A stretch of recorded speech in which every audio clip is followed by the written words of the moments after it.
Hey YouTube, this is the Art of Prepping. We're deep in the woods.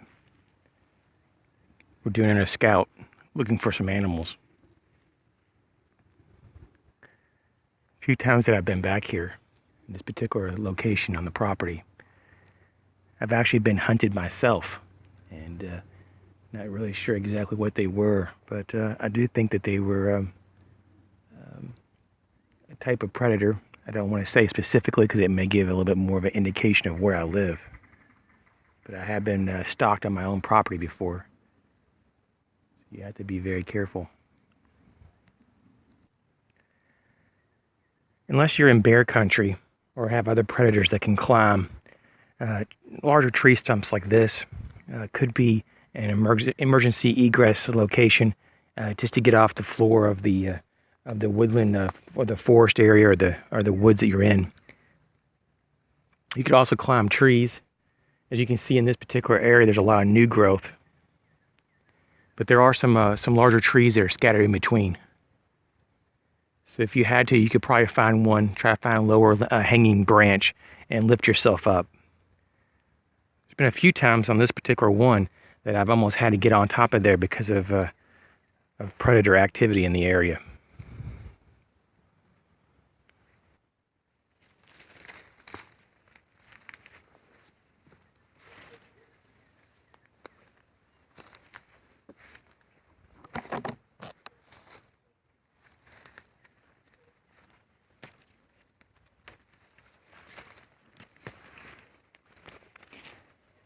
When you're going through dense terrain, it's always good to have snake gaiters on. I have not put mine on today. That's not a wise choice. But I do have my safety glasses on, and sometimes it's also good to have gloves. But because it's summertime, it's hard to wear all this and not to sweat.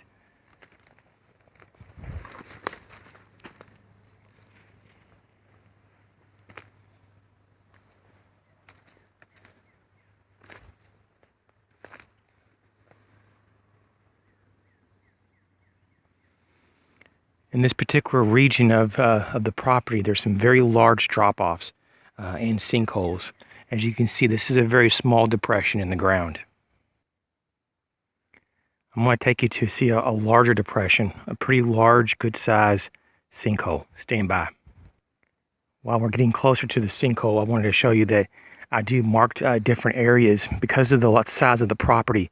It's so easy to get lost, especially the first few times when you're on new parts of your property, if you have large pieces of property. And if you're not bringing a compass or a GPS, make sure you put some trail markers.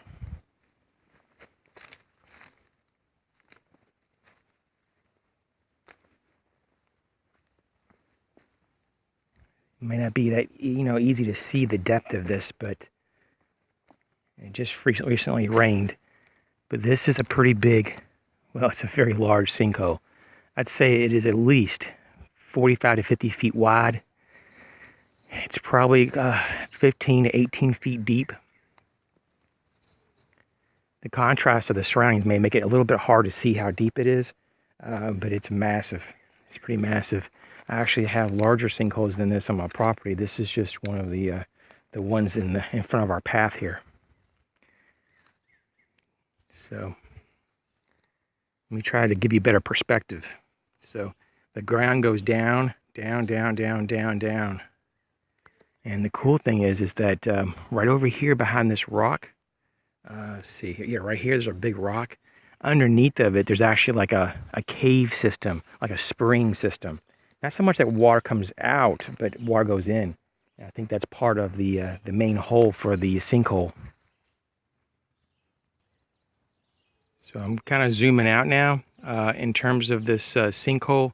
As you can see, though, you could probably make a shelter as long as you stay away from the actual hole itself where it drains. You could actually make a nice lean-to or even a debris shelter if you had to just to kind of get out of wind if it was a windy day, or just to kind of protect yourself against water. And just wanted to show you also, there's a lot of features around here that can give you beneficial help. If you can see, all through my property, I have these vines. Some of them are alive, some are dead, but you can see right here the massiveness.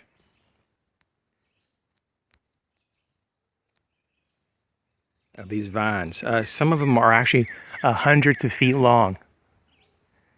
You can soak these and make them a little bit more durable, so you can bend them and shape them into the size or the configuration shape you need.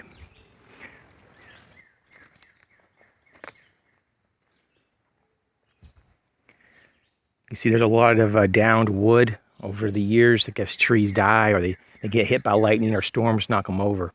And this is a good opportunity though, when you can find them dry. Now it just rained, so it's pretty damp out here. But if you need to, you can actually get some different tenders by cutting into the surface of these woods.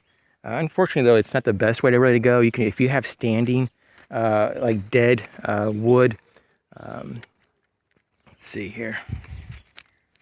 Yeah, see, this is just like punk wood. It's just really dead and breaking down. It's still damp, but you could probably take your knife and cut into it more until you get to a dry spot, and then make shavings if you need to make some tinder.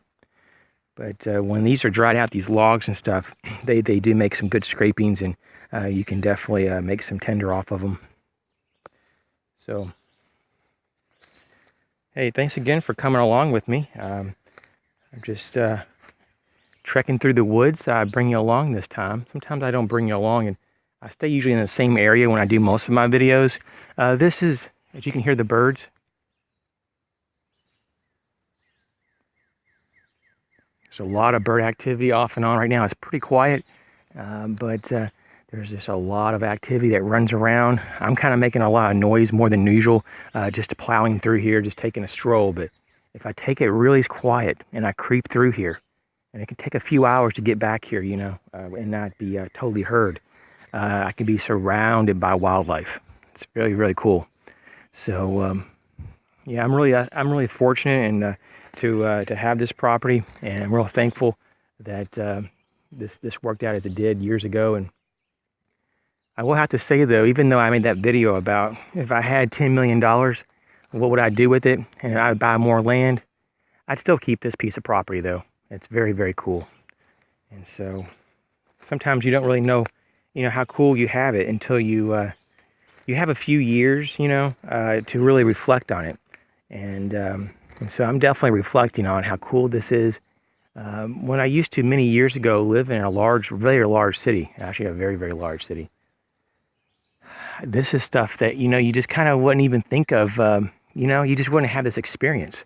And that's what this really is, though, people. I think this is what the experience of living in America really can be all about. And I'm not saying that you don't have any good experiences when you live with a lot of other people in high population centers, but just to have the ability to walk in nature and to be in concert with your environment and your planet is very, very cool. Especially if you do it by yourself, and you're not like trying to prove anything to anybody else. You're just being yourself in the woods. You're just enjoying it. I mean, I don't really know what more you can do, Of course, there's different parts of the United States that have different types of woods, different types of forest, timber. Some places don't have any of it. You might be in a desert environment, but you can still, enjoy that, that intrinsic beauty. That beauty is of great value, and don't ever take that for granted. So I'm going to start heading back because it'll take me a little while. But I just want to thank you for coming along again. And if you ever have these experiences on your property, or someone that you know, or a place that you've been, that gives you that sense of wow, that sense of appreciation that you've been able to go there. Even if you don't own the property, just being there made you feel better. So that's what this property does for me. You guys take care.